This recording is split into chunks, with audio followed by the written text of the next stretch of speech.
우리 먼저 기도하시도록 하겠습니다.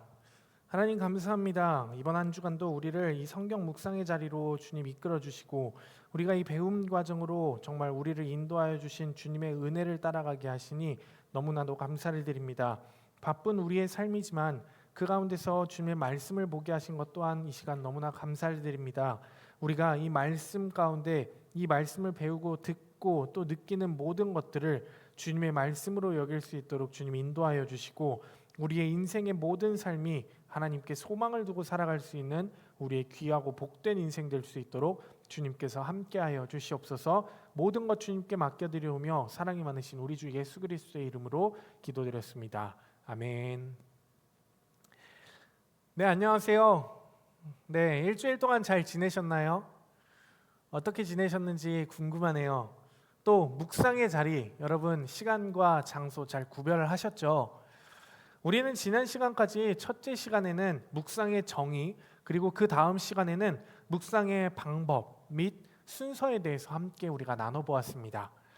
오늘부터는 우리는 이제 실제적인 적용에 관한 그 부분에 대해서 함께 배워볼 텐데요. 그 중에서도 첫 번째 단계인 성경 읽기와 쓰기에 대해서 한번 살펴보려고 합니다.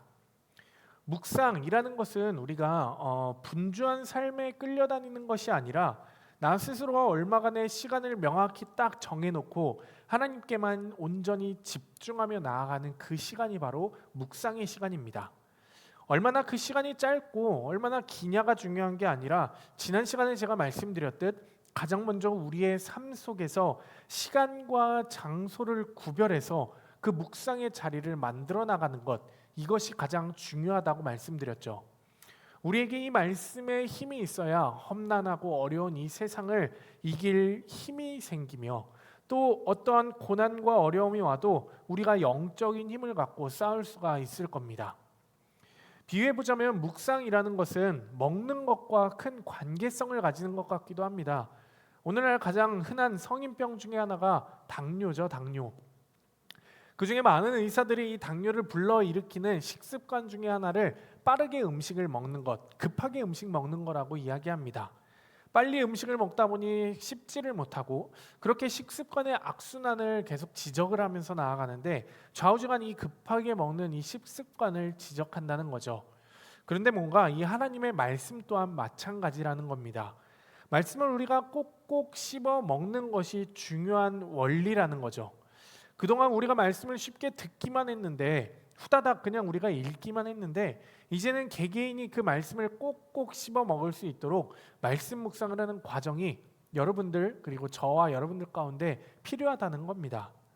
누군가는 말씀이 진짜 그냥 딱딱하고 씹는 게 힘들다고 말할지는 모르겠습니다. 그러나 음식은 정말 씹을 때 정말 맛이 있고 먹는다는 것을 우리가 온전히 느낄 수 있듯 말씀 또한 우리가 온전히 씹을 때 그 온전한 말씀을 다 누릴 수 있다는 것을 여러분들 꼭 기억하시고 앞으로의 이 2주간 남은 묵상 과정 함께 나아가시기를 간절히 소망합니다. 오늘 강의를 듣고 나면 벌써 다음 주 마지막 시간이니까 마지막을 바라보고 제가 강의를 해나가는 듯한 느낌이어서 아쉬운 마음이 들기도 합니다. 그 아쉬운 마음 갖고 또 오늘 강의 나아가야겠죠. 그럼 지난주에 이어서 오늘의 주제 성경 읽기와 쓰기가 어떻게 우리 묵상에서 중요하고 또 필요한지 한번 같이 오늘 나눠보도록 하겠습니다. 처음에 나와 있는 첫 번째 질문 나와 있죠? 찾으셨나요? 성경 읽기를 있습니다. 네, 읽어보도록 하겠습니다. 성경 읽기를 즐겁게 하는 것과 어렵게 하는 것은 무엇인가요? 성경 읽기를 즐겁게 하고 반대로 또 어렵게 하는 것은 여러분들에게 무엇이냐는 것입니다. 이 질문의 포인트는 사실 성경 읽기라는 것에 그 질문의 포인트가 있는데 그 질문의 요점을 보면은 성경 읽는 것에 따라서 우리가 성경을 어떻게 읽느냐는 것에 따라서 성경은 우리에게 즐거운 것이 될 수도 있고 또 우리에게 굉장히 어려운 것이 될 수도 있다고 그렇게 말해주는 것 같기도 합니다. 그러면 진짜 중요한 질문이겠죠. 어떻게 해야 우리가 이 성경 읽기를 즐겁게 할 수 있느냐는 겁니다. 성경 읽기를 하시는 분들을 보면은 마치 밥을 빨리 먹듯이 읽기를 빨리 해치우는 분들이 계십니다. 개인적으로 저도 책을 조금 빨리 읽는 편이기도 한데요. 이게 바로 아까 말씀드린 성경 읽기의 당뇨병을 가져오는 겁니다. 포만감은 우리 가운데 있는데 결국 돌아서면 곧 잊어버리는 거죠. 무언가 우리가 성경을 읽으면 읽을수록 채워지는 것 같긴 하지만 결국에는 남는 게 하나도 없는 겁니다. 그래서 천천히 이 말씀을 어떻게 곱씹을까 하는 것이 성경 묵상의 가장 중요한 부분이라고 할 수 있을 것 같습니다. 자, 그러면 읽기의 중요성 중에 첫 번째로 짚고 우리가 넘어가야 할 주제가 뭐냐 하면 성경은 생각을 담은 말과 글이다라는 겁니다. 말이랑 글은 절대로 그냥 나오는 게 아닙니다. 누구라도 생각을 전제하지 않고 말을 하는 사람은 이 세상에 전혀 없을 겁니다. 흐르는 대로 말하고 그리고 무의식적으로 말을 할지라도 어떠한 생각이 말 가운데 그게 깔려 있기 때문에 우리는 그 말과 글을 통해 우리는 그 사람의 생각을 우리는 알 수가 있게 될 겁니다. 절대로 그냥 생각 없이 나오는 말은 하나도 없습니다. 혹시 그것이 알고 싶다라는 프로그램을 보신 적이 있나요? 거기 보면은 프로파일러들이 범죄자들이 하는 말, 그 말들을 분석을 하는데 정말 사소하고 단순한 말투, 그냥 제가 보기에는 넘어가도 될 것 같은 그러한 단어 같은 것들을 정말 눈여겨보면서 범죄자를 찾아 나가더라고요. 법인들은 자신들이 최대한 숨긴다고 숨기며 말을 하고 있지만 그 말 가운데는 그냥 나오는 말이 없는 것이고 결국엔 어떠한 생각을 전제로 말을 하고 있는 것이기 때문에 결국에는 범인들이 들통나는 모습 많이 봤던 것 같습니다. 그런 의미에서 하나님 역시도 하나님의 뜻을 우리에게 말씀하셨습니다. 성경을 통해 말씀하셨다는 거죠. 간혹 가다가 어떠한 분들은 하나님의 말씀을 듣기 위해서는 특별한 어떠한 게 있어야 되는 게 아닌가라고 생각을 하시는 분들이 계실지도 모르겠습니다. 그러나 우리는 기본적으로 하나님의 말씀이 기록된 이 성경을 통해서 하나님의 말씀과 하나님의 뜻을 우리는 알 수가 있다는 겁니다. 하나님의 생각이 담겨 있는 이 성경을 통해 우리는 하나님의 뜻을 온전하게 발견할 수가 있다는 거죠. 영국의 대표적인 성서학자로 알려진 데이비드 잭맨이라는 사람이 쓴 책 왜 성경인가? 라는 책에는 이러한 말이 나와 있습니다. 나는 성경을 읽는다. 성경은 인간의 언어를 사용하여 하나님의 생각과 뜻을 표현한 하나님의 책이기 때문이다. 정말 그의 말처럼 기록된 하나님의 말씀인 이 성경에는 하나님의 생각이 담겨 있고요. 그렇게 우리는 성경을 통해 하나님의 생각을 알 수가 있는 겁니다. 생각을 읽는 것, 생각을 하는 것, 과연 무엇일까요? 조금 전에 제가 여러분에게 말씀드렸듯이 글은 생각을 담고 있기 때문에 그 생각을 알기 위해서는 우리도 동일하게 생각을 하면서 글을 읽어나가야 합니다. 성경에 담긴 하나님의 생각을 우리가 알기 위해서도 생각하며 우리가 성경을 읽어 내려가야 된다는 것이죠. 즉 하나님의 말씀을 읽는다는 것은 하나님의 생각을 읽는다는 것입니다. 이게 중요한 부분입니다. 우리의 묵상이 즐겁기 위해서는 우리가 하나님의 생각을 읽는 것 그 자체를 우리가 즐거워해야 할 줄 알아야 하는 겁니다. 생각을 읽는 것은 우리의 삶에서도 굉장히 중요하죠. 누군가와 다투다가도 그 생각을 우리가 그 상대의 생각을 읽게 되면 말과 행동만을 보고 우리가 감정을 앞세울 필요가 없게 됩니다. 그만큼 생각을 읽는다는 것은 굉장히 우리 삶에서도 중요한 부분을 차지하고 있습니다. 오늘 이 말씀에서도 하나님의 말씀 읽기라는 점에서 이게 하나님의 생각을 읽는 것이고 그 말씀 뒤에 있는 하나님의 의도가 무엇이고 또 하나님께서 어떠한 뜻을 가졌는지 알고 싶어하는 마음이 혹시 여러분 가운데 있다면 우리는 그냥 듣고 지나쳐서는 안 됩니다. 우리는 그냥 성경을 읽고 지나쳐서는 안 될 것입니다. 한국교회의 문제점을 이야기할 때 우리가 지적하는 것 중에 하나가 일방적인 예배 방식을 지적하곤 합니다. 예배 공간만 해도 사실 일방적인 관계로 전하는 관계로 오직 성도들이 듣기만 하게 하는 구조라는 거죠. 말씀을 생각할 시간을 주지 않습니다. 가만히 앉아서 그냥 우리는 소화만 시킵니다. 이게 정말 아까 말씀드린 그 당뇨병하고 또 이어지게 되겠죠. 결국 건강하지 못한 그 신앙생활 습관을 이어나가게 되는 것 같습니다. 이걸 해결하기 위한 방법이 바로 지금 우리가 배우고 있는 묵상입니다. 예배 후 들은 말씀을 갖고 우리가 묵상을 하고요. 그리고 나의 삶에 적용하는 모습. 묵상은 말씀을 묵상하는 거고 묵상은 곧 생각하는 것이구나라는 이 생각을 우리가 계속 갖고 이 말씀을 듣고 나아가시기를 간절히 소망합니다. 그 다음 괄호 3번인데요. 우리 괄호 3번 읽어보도록 할까요? 성경 묵상의 절반은 뭐라 그랬죠? 성경 읽기라고 나와 있습니다. 교재는 성경 묵상의 절반은 성경 읽기라고 이야기하고 있습니다. 이걸 다르게 말하면 성경 읽기를 실패하면 우리는 성경 묵상을 할 수가 없다는 거겠죠. 가만히 보면 묵상을 하시는 분들 중에 대다수 분들은 이 성경 읽는 것을 조금 중요시하지 않는 모습을 보곤 합니다. 본문 말씀을 그냥 쭉 한번 읽어버리고 끝이 납니다. 그렇게 되면 근데 그 다음 말씀을 가지고 우리가 적용이 불가능하다는 것에 문제점이 있습니다. 묵상이 어려운 분이 계시다면 내가 성경 읽는 것 그것에 혹시 내가 조급하지 않았나 한번 돌아보시기 바랍니다. 그래서 우리는 묵상을 할 때 우리 마음에 있는 모든 것들을 다 내려놓고 시간과 장소를 정해놓고 잠잠히 묵상을 해야 합니다. 기도하는 것이 어려운 것이 아니라 기도할 때 드는 그 생각이 기도하는 자리, 우리가 묵상을 하는 그 자리에 없도록 하는 것이 중요하다는 거죠. 자꾸 우리가 무엇인가를 해야 될 것 같고 기도할 때 그런 생각이 드는 게 많이 드는 게 사실이죠. 저도 마찬가지입니다. 하지 않고 온 일이 갑자기 기도할 때 생각나고 묵상할 때 생각나고 뭔가 쓸데없는 그 잡생각들이 머릿속에서 떠나지를 않습니다. 묵상할 때, 읽을 때 우리가 성경을 읽어나갈 때 집중해서 읽을 수 있도록 마음을 모으고 조급함을 내려놓고 분명히 우리는 차분해져야 합니다. 묵상하고 우리가 기도할 때 잡생각이 머릿속으로 들 수가 있습니다. 그게 잘못됐다는 게 아니에요. 중요한 것은 그 잡생각이 우리 머릿속에 머무르지 않고 우리가 떠나가게 하는 것에 있다는 겁니다. 그래서 어떠한 분들은 이것을 이렇게 표현하기도 합니다. 우리가 묵상하고 기도할 때 우리의 머리에 새가 한 마리 날아와서 딱 앉는 겁니다. 근데 새가 우리의 머리로 날아오는 것 우리가 어떻게 할 도리가 없죠. 그건 자연의 이치고 내 의지와 상관없이 오는 것이기 때문에 뭐 어쩔 수 없을 겁니다. 그런데 그 새가 내 머리에 둥지를 틀지 못하도록 내가 그 새를 쫓아버려야 한다는 겁니다. 그거는 분명히 우리가 해야 할 일이고 가만히 여러분들이 있으면 안 되는 것이에요. 묵상을 할 때 조급함을 내려놓고 잡생각 모든 것들 다 떨쳐버리고 차분히 우리는 말씀을 읽어 내려가야 합니다. 다음으로 성경 묵상의 어려움 이유를 찾아볼 때 성경을 읽으며 생각하는 것을 어려워하는 것에 그 이유가 있다고 말하기도 합니다.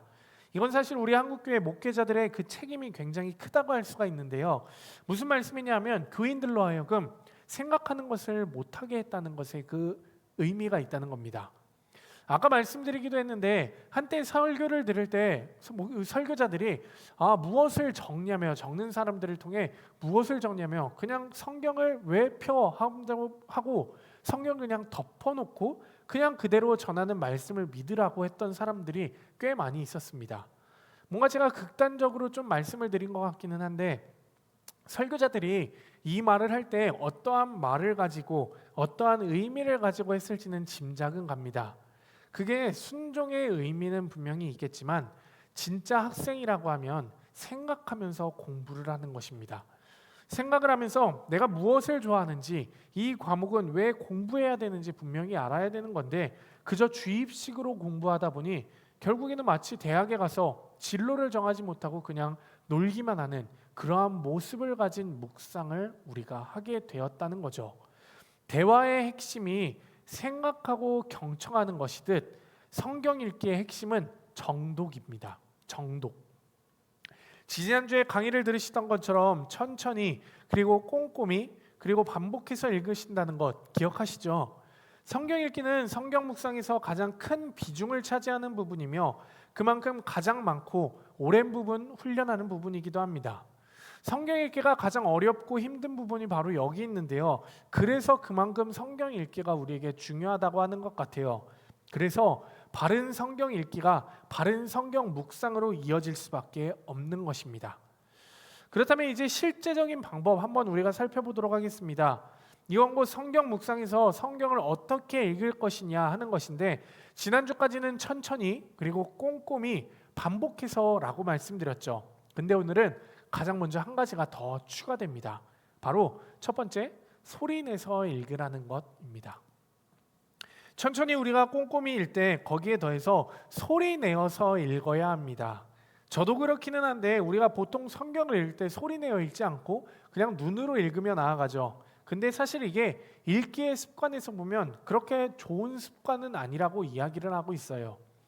그래서 유대인들은 성경을 소리 내어 읽는 것이 아주 기본적으로 깔려 있다고 합니다. 사실 우리나라 서당을 생각해 보면 우리도 서당에서 그렇게 소리 내어 읽었었던 것을 듣기도 했었죠. 우리가 소리를 내므로써 우리의 오감이 다 작동을 하게 됩니다. 물론 공공장소나 우리가 조용히 묵상을 해야 하는 그러한 장소에서는 힘들지만 집에서 혼자 읽어 나갈 때 환경이 허락하는 한 소리 내어 읽는 것 여러분 습관화하시기를 바랍니다. 이 부분에서 집중도가 굉장히 달라지는 것을 느끼실 수가 있을 겁니다. 눈으로 읽고 그리고 그것을 입으로 뱉을 때 나에게 말씀이 되는 거고 그게 내 귀에 들리게 될 겁니다. 하루는 저희 어머니가 방문을 닫고 안방에 들어가시더라고요.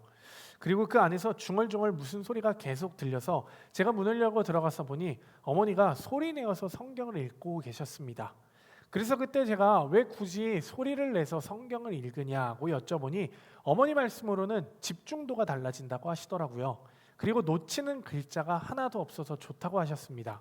그래서 성경을 속으로 어머니께서 뭔가 성경을 좀 읽으실 줄 아시는구나라고 생각했던 기억이 있습니다. 이제 아버지까지 같이 설득해가지고 저녁 식사하시고 나서 밤 시간에 두 분이서 같이 앉아서 나란히 성경 한 절 한 절 교독하시며 지금 성경을 읽고 계십니다. 소리 내어서 성경 읽는 이 읽기 방법 여러분 꼭 기억하시기를 바랍니다. 두 번째, 줄치고 표시하며 읽어 내려가는 것입니다.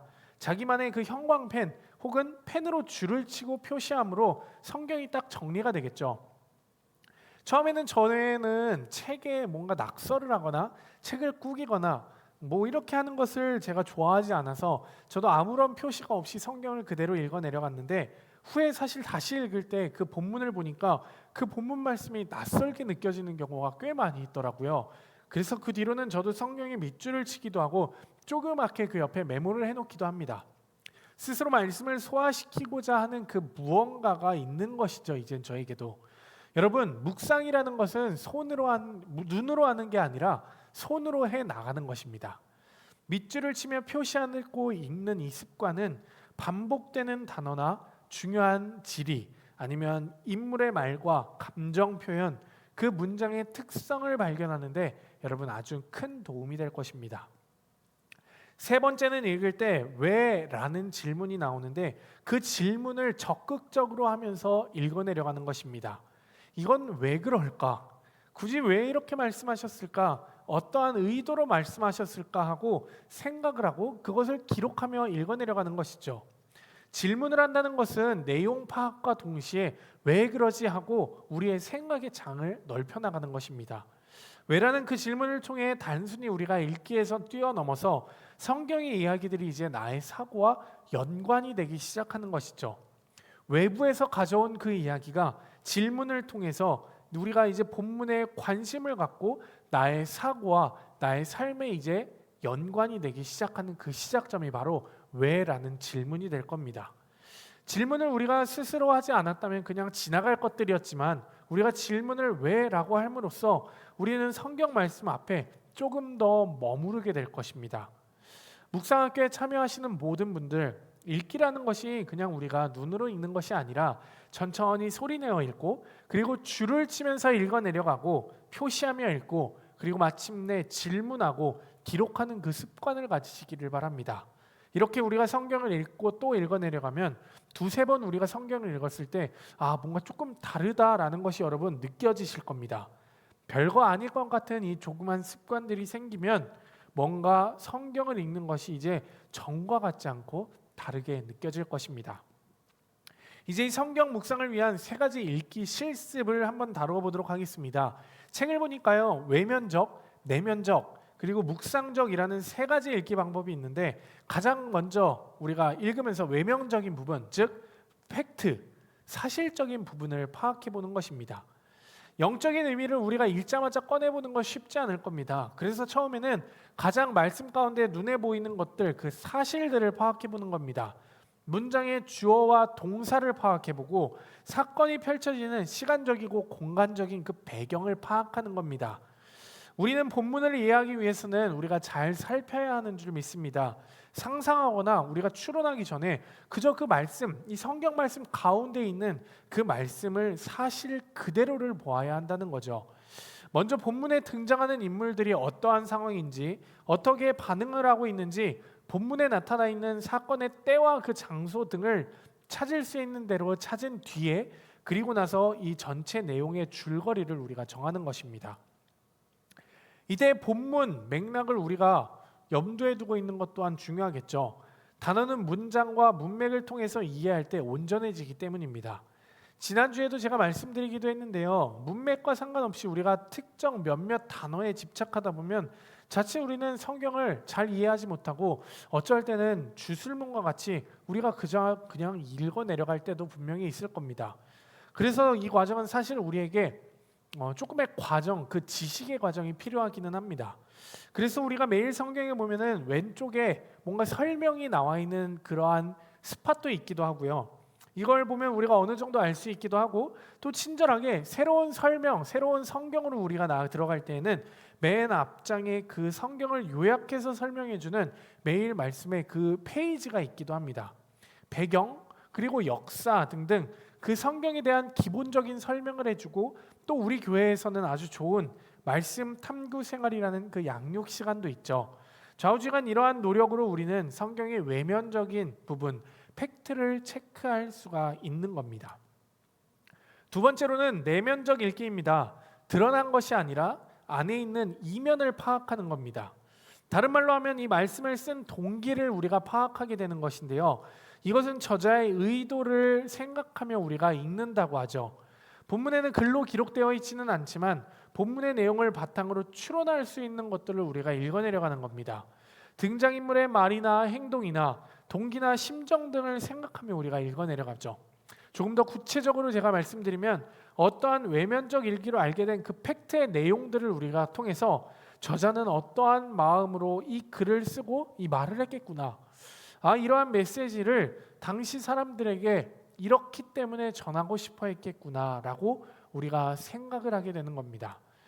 초대교회 성도들에게 위로의 편지를 쓰는 상황이었기에 바울은 이 말씀을 교인들에게 보내는 위로의 메시지였겠구나, 핍박과 고통 중에 있는 자들에게 정말 위로를 해주고 싶었겠구나라는 등등 저자의 내면적인 그 마음, 그 말을 우리가 읽어내려가는 겁니다. 그리고 마지막 세 번째로는 마침내 우리가 묵상적인 관점에서 성경을 읽어내려가는 겁니다. 구원의 메시지가 있는 성경이 되려면 그 안에 있는 영적인 의미를 우리는 파악해야 합니다. 그래서 전문적인 말로 이걸 구속사를 파악한다라고 할 수도 있을 겁니다.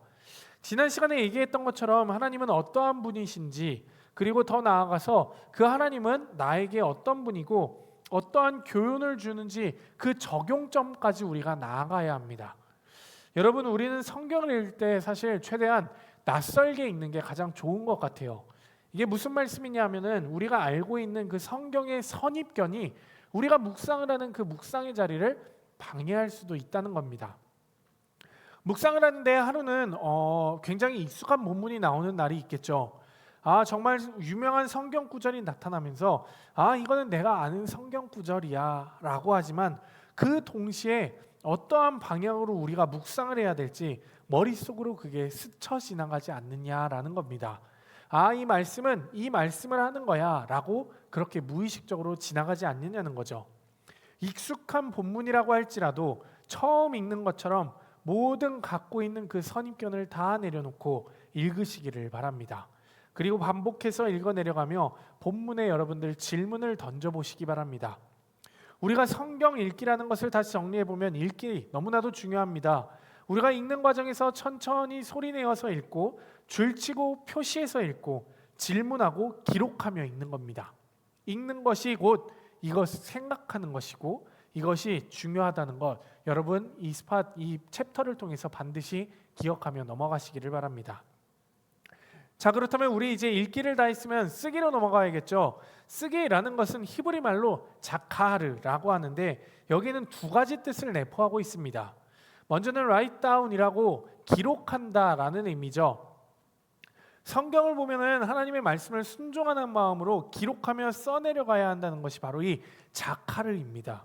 실제로 구약에는 8,600번 정도 주께서 말씀하시기를 이라고 말씀하는 그 말씀의 구절들이 나오기도 합니다. 두 번째, 자카르의 의미는 기억한다라는 의미를 가지고 있습니다. 적는 이유를 바로 우리가 기억하고 마음에 새기는 것에 그 의미를 두는 거죠. 그 말씀을 쓰는 것은 그분을 존중하고 우리가 그분의 말씀에 순종한다라는 의미인데, 이렇게 마음에 새기는 것이 바로 쓰다, 이 자카르라는 말의 의미입니다. 그렇게 우리가 기록을 해야지만 우리가 기억하고 우리 마음에 쌓이게 되는 것입니다. 교재에서도 동일하게 이야기하고 있죠. 읽기가 말과 글에 담긴 생각을 알아내는 것이라면 쓰기란 생각을 말과 글로 담아내는 것입니다. 그래서 쓴다라는 것은 생각한다는 것이고, 글쓰기는 곧 우리의 생각 쓰기가 될 겁니다. 그래서 우리가 읽기에서 보았던 효과가 이제 쓰기 단계에서는 더욱더 극대화되는 것을 우리가 보게 될 텐데요. 성경을 읽으면서 묵상한 그 내용과 말을 우리가 글로 표현할 때 우리의 생각은 더욱더 선명해지고 더욱더 정리가 되고 더욱더 우리의 마음 가운데 새겨질 것이라는 것입니다. 나중에 제가 여러분들과 이야기할 기회가 있으면 좋겠지만, 우리가 하는 이 나눔과 교제도 사실 이러한 이유 때문에 아주 중요한 것입니다. 그래서 다시 말씀드리지만, 쓰는 것, 읽는 것은 서로 분리가 되지 않고요, 서로 같은 맥락에서 항상 이야기가 되어질 것입니다.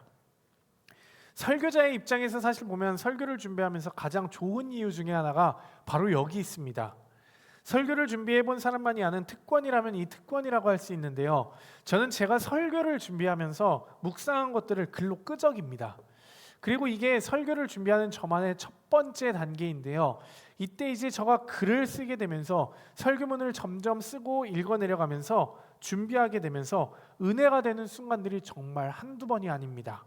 생각으로 묵상으로 분명히 했던 생각이기는 한데, 이 설교문을 제가 써면서 내려가면서 저에게 새롭게 다가오고 또 더 깊은 생각으로 더 집중된 모습으로 나아가다 보니 또 다른 새로운 은혜가 저에게도 있게 된다는 거죠. 이러한 쓰기에는 몇 가지 중요성이 있는데요. 우리는 먼저 쓰기를 하면서 우리의 생각이 명료해집니다. 아무리 기억력이 좋아도 시간이 지나면 잊혀지게 되겠죠. 기발하고 새로운 생각도 잠시 우리가 생각을 하다 보면은 곧 사라지고 말았었던 경험, 여러분들 한 번씩 해보셨을 겁니다. 그리고 사라진 후에는 그것이 정확히 무엇이었는지 그것 떠올리는 거 진짜 쉽지가 않습니다. 생각이 글을 이끄는 것처럼 글도 생각을 이끕니다. 좋은 생각이 좋은 글로 이끌어갈 것입니다. 그 순간에는 이 생각이 좋은 것이라고 생각이 들지는 않겠지만 생각이 누적되고 또 계속 누적이 되겠죠. 이러한 말씀을 우리가 기록하지 않으면 기록이 오래 자리 잡지 않고 순종의 자리로 우리가 나아갈 수 없다는 것, 여러분 반드시 기억하시기 바랍니다. 성경을 보면요, 하나님이 바로 기록하시는 하나님이라는 것을 우리는 볼 수가 있습니다. 31쪽에 나와 있는 신명기 6장의 말씀이 있는데요, 우리 한번 같이 읽어보도록 하겠습니다. 시작. 그때 내가 돌판들 곧 여호와께서 너희와 세우신 언약의 돌판들을 받으려고 산에 올라가서 40주 40야를 산에 머물며 떡도 먹지 아니하고 물도 마시지 아니하였더니 여호와께서 두 돌판을 내게 주셨나니 그 돌판의 글은 하나님이 손으로 기록하신 것이요 너희의 총의 날에 여호와께서 산상 불 가운데서 너희에게 이르신 모든 말씀이라. 여호와께서 여기 말씀을 보니 두 돌판에 손으로 말씀을 기록하셨다라고 말씀을 하고 있습니다. 이것을 뭔가 우리가 과학적으로 입증하려 하거나 뭔가 사실관계를 그렇게 따지려 하기보다 우리는 말씀을 볼 뿐이죠. 말씀은 하나님도 말씀을 기록하셨다고 말씀하고 있습니다. 모세가 이것을 받아서 썼다라고 말씀을 할 수도 있겠지만 굳이 하나님께서 돌판에 말씀을 썼다라고 하는 것은 뭔가 쓴다는 것에 남다른 의미가 분명히 있기 때문일 것입니다. 두 번째로는요, 기록하게 하시는 하나님을 봅니다. 하나님의 쓰셨고 우리로 하여금 쓰시게 한다는 거죠. 함께 우리에게 말씀 읽도록 하겠습니다. 32페이지 신명기 6장의 말씀인데요, 우리 같이 읽겠습니다. 시작. 오늘 내가 내게 명하는 이 말씀을 너는 마음에 새기고 내 자녀에게 부지런히 가르치며 집에 앉았을 때에든지 길을 갈 때에든지 누워 있을 때에든지 일어날 때에든지 이 말씀을 강론할 것이며 너는 또 그것을 내 손목에 매어 기호를 삼으며 내 미간에 붙여 표로 삼고 또 내 집 문설주와 바깥문에 기록할지니라. 아멘. 아까 말씀드렸듯이 이 말씀을 통해 유대인들은 지금까지 이 말씀을 기록하며 살아가고 있습니다. 심지어는 집안에 있는 함에 조그만 말씀 같은 적은 것들을 그들이 갖고 살아간다 그래요. 오늘 나에게 필요한 그 말씀을 그 안에 집어넣고 그 말씀대로 하루하루 살아가는 삶인 것이죠. 우리 한 가지 더 하박국 2장 2절의 말씀을 함께 읽도록 하겠습니다. 너는 이 묵시를 기록하여 판에 명백히 새기되 달려가면서도 읽을 수 있게 하라. 이 묵시를 기록하여 평소 삶에서 읽을 수 있게 라고 말씀하고 있습니다. 말씀이 지금을 살아가는 우리에게 오는 것은 정말 쉽지 않았습니다. 그래서 우리도 이제 이 말씀을 써 내려가라고 말씀을 하고 있는 것이죠. 우리의 묵상을 써 내려가라고 영성 일기를 우리가 써 내려가면서 사도행전의 그 뒷이야기를 우리가 써 내려가는 겁니다. 그리고 우리 삶의 어느 부분에서나 새긴 그 말씀을 갖고 살아가기를 원하시는 그 하나님의 말씀이 우리에게 오늘 주시는 말씀인 것입니다. 그리고 마지막으로는 그 말씀을 동일하게 기록하는 나 자신까지 등장해야겠죠. 그렇다면 우리 성경 묵상을 쓰는 팁 책에서 소개해주고 있는데요. 우리 하단에 나와 있습니다. 먼저 성경 묵상을 하면서 새로 발견한 그 질문을 일단 뭐라도 쓰는 것이 중요하다고 하고 있습니다. 쓰는 것이 중요하다는 거죠. 그리고 쓴다면 우리는 그 마음에 와닿는 구절을 필사하거나 아니면 나의 글로 적어 내려가면 되는 것입니다. 그때 그 말씀이 나의 말씀이 될 것입니다. 또한 그 내용을 줄줄이 길게 늘려 쓰는 게 아니라 우리는 줄여서 써야 합니다. 그 내용을 정확히 파악하고 그 내용의 뜻을 알고 있을 때 우리는 줄일 수가 있기 때문에 그 내용을 요약한다는 것은 묵상에서 여러분 굉장히 중요한 것입니다. 그리고 내용을 줄였으면 내용들이 우리에게 더 이제 분명해질 겁니다. 그때 또한 우리는 말을 바꿔서 써야 합니다. 성경의 내용을 바꾸라는 것이 아니라 성경의 말을 나의 말로 재정리해야 한다는 거죠. 내가 이해한 나의 말로 바꿔서 써야 합니다. 그때 본문의 내용들이 더 풍성히 여러분 더 경험되게 될 겁니다. 그리고 마지막으로 그 묵상을 담은 기도문을 써내려가는 겁니다. 오늘 본문을 읽었다면 그 본문에 반응하고 드는 기도를 여러분들 자유롭게 써내려가는 겁니다. 기도문을 쓰는 것이 우리들의 결단이고 또 우리의 결정이고 우리의 삶의 실천이 해당되어 있기 때문에 적극적인 반응이 그 기도문을 통해서 우리에게 나타나게 될 것입니다. 그렇다면 이제 우리는 무엇을 쓰면 될 것인가? 쓰기의 목적에 대해서 한번 다뤄봐야겠죠. 사실 우리는 지금 계속 두 가지 질문에 대한 나만의 묵상, 나만의 답을 찾는 묵상을 해나가고 있습니다. 그 두 가지 질문 뭐였죠? 혹시 기억하시나요? 하나님은 어떠한 분이십니까? 하나님이 나에게 주시는 교훈은 무엇입니까? 라는 이 두 가지 질문이었습니다. 다시 말씀드리지만 이 두 가지 질문은 여러분들이 성경 묵상을 이해하고 성경을 묵상하는데 가장 기본적이고 중요한 질문입니다. 하나님은 어떠한 분이십니까? 라는 질문은 하나님에 대한 직접적이고 간접적인 언급을 찾는 겁니다. 직접적인 언급에는 무엇이 있을까요? 당연하죠. 성경 속에 나타난 하나님이 하신 일, 예수님이 하신 일, 하나님이 자신을 나타낸 표현, 그리고 하나님의 약속과 명령, 저자나 등장인물들이 전하는 그 하나님의 고백 등 자연스럽게 성경 본문의 문맥을 따라가서 우리가 찾아내려가는 겁니다. 그렇다고 뭔가 이 묵상을 억지로 우리가 찾아내려고 하거나 너무 많이 우리가 찾아낼 필요는 없습니다.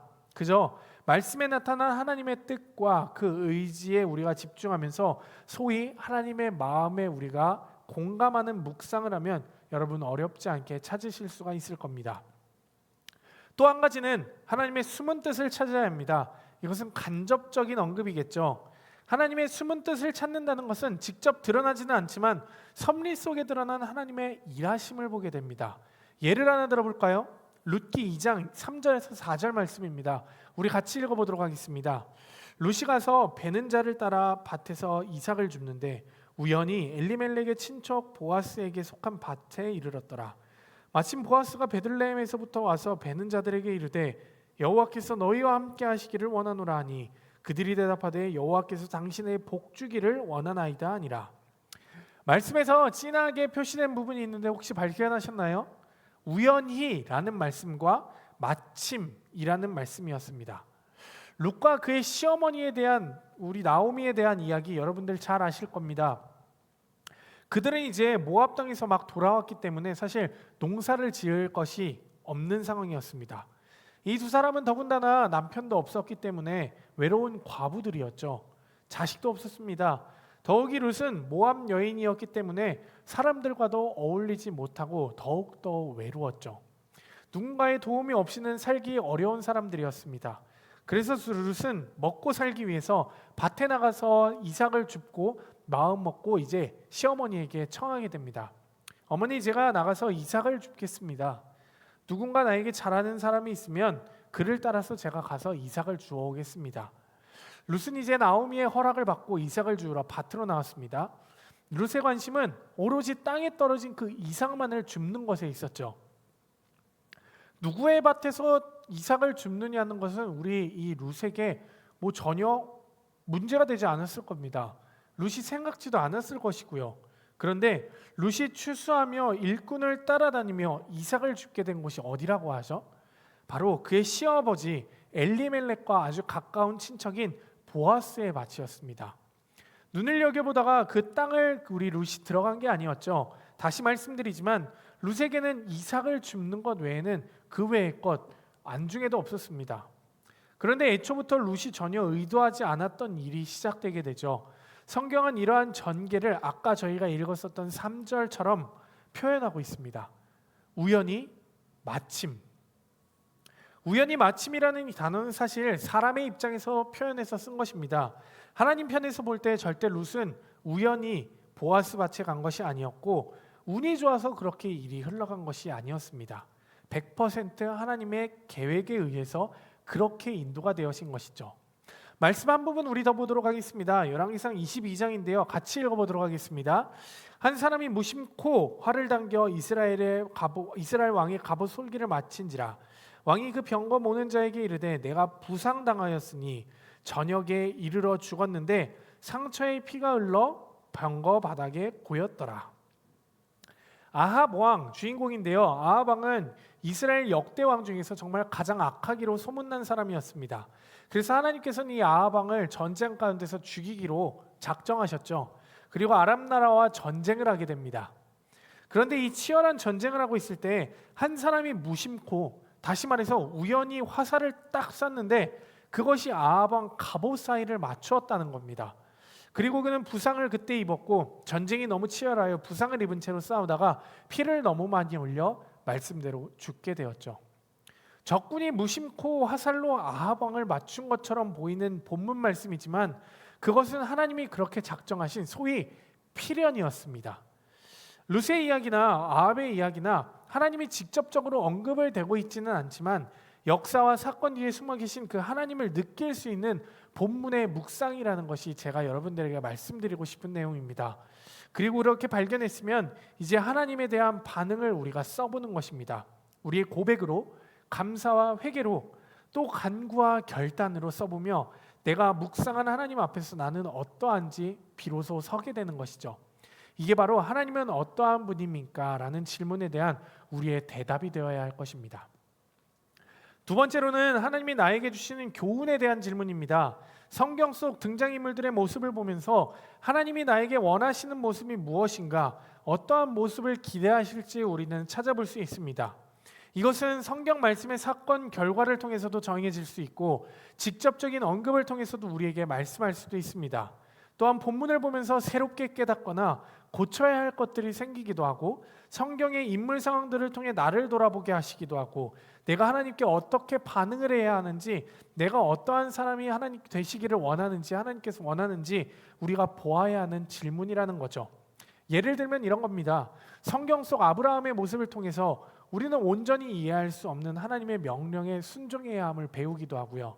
다윗을 통해서 늘 하나님께 뭐든지 물었었던 그 모습을 배우기도 하고 또 여호수아의 모습을 통해 이스라엘 백성들을 향했었던 외쳤던 그 하나님만을 믿고 따르기를 우리의 삶의 방향으로 다시금 잡을 수 있는 그 방향을 우리가 다시금 세울 수 있는 등 성경의 이야기와 그 등장인물 모든 것들을 통해서 나에게 주시는 그 교훈을 발견하게 되는 겁니다.